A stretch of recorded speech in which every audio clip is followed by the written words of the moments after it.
Welcome to Datalynx official YouTube channel. In this video, we'll discuss the functional icons located in the Processing Sequences section under the Data Mapping menu. To add a new processing sequence, click the first button.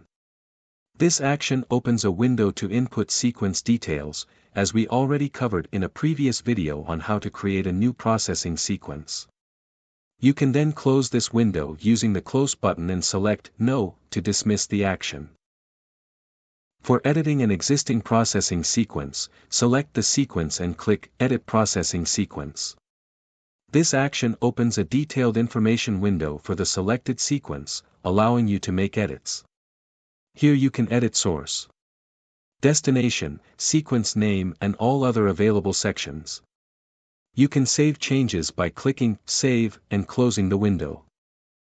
To delete a processing sequence, select it and click Delete Processing Sequence.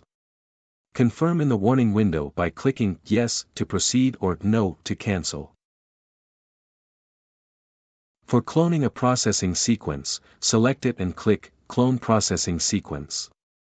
Confirm in the warning window to proceed with creating a new sequence by clicking Yes. You will now observe the cloned processing sequence listed in the Processing Sequence section. To adjust the order of processing sequences, use the Move Up and Move Down buttons after selecting the sequence. For mass deletion of all processing sequences, utilize the Delete All Processing Sequences button, which prompts a warning window. Click Yes to delete all sequences or No to cancel the action. To find and replace specific text or values within all processing sequences with just one click. To do that you can use Find and Replace functionality.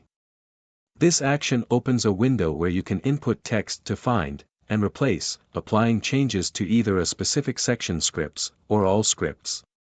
Click Find and Replace to initiate the process. If you desire to extract SQL scripts for all processing sequences, simply click on the Extract All Source and Destination Script button. This action will prompt a warning window. Choose Yes to proceed. Upon selecting Yes, the Extract Source SQL Statements window will open, displaying details of all sequences along with their SQL scripts. Additional functionalities are accessible by right-clicking in the result window, such as selecting all scripts, copying scripts, and saving to file.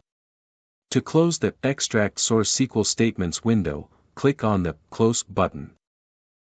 You have the option to designate a destination file folder for all available sequences, where the generated data files will be stored. To do this, simply click on the Set All Destination File Folders in All Processing Sequences button. This action will prompt a warning window. Choose Yes to proceed or No to cancel the process. Upon selecting Yes, the Set Destination Folders code window will appear. Here, you will input the destination folder code, which can be obtained from the File Folders functionality in the Processing Configuration under the Home menu. Open the File Folders window. Here you can edit, delete, or add a new file folder. To add a new file folder, click on New. It will open the File Folder Maintenance window, where you can select the processing server and provide an appropriate name and description for the file folder. Specify the design file path for data file generation and input the execution file path to reference the server's location. Click on Add or Save to create the new file folder. Now copy the file folder code and paste it into the Set Destination Folders code window before clicking OK. Upon completion, an information window will appear. Click Close to dismiss this notification. For verification of the destination folder path pertaining to any sequence, select the desired sequence and proceed to double-click on the Destination Tables section. From there, choose Edit within the Destination Tables section. This action will open the Destination window, displaying the file folder name designated for file generation. To exit the current window and return to the data mapping page, click on the Close button. You can configure the delimiter for all columns in destination files across processing sequences by accessing Set Destination Columns Delimiter for all destination files functionality. Upon selection, a warning prompt will appear. Choose Yes to proceed or No to cancel. Opting for Yes will display that Set Destination Columns Delimiter window, allowing you to specify the delimiter type. Confirm your selection by clicking OK to apply the changes universally. Similarly, you can establish column qualifiers for destination files in all processing sequences through Set Destination Columns Qualifier for all destination files option. Upon selection, a warning prompt will appear. Choose Yes to proceed or No to cancel. Selecting Yes opens the Set Destination Columns Qualifier window, where you can input any qualifier type, such as double quotation marks. Click OK to implement the action across all processing sequences. For individual processing sequences, you can verify or update the delimiter and qualifier settings by selecting the sequence, double-clicking the Destination Tables section, and choosing Edit. This action opens the Destination window, enabling you to adjust or review the column delimiter and text qualifier settings. Upon completion, click Save or Close to exit the window.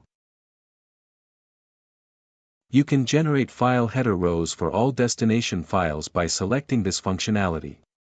Upon clicking this option, a warning window will appear. Click Yes to proceed or No to dismiss the action. If Yes is selected, the system will generate file header rows for all destination files, confirmed by an information window. Click Close to dismiss this window. To verify the file header row for any processing sequence, double-click on any processing sequence to open the processing sequence detail window.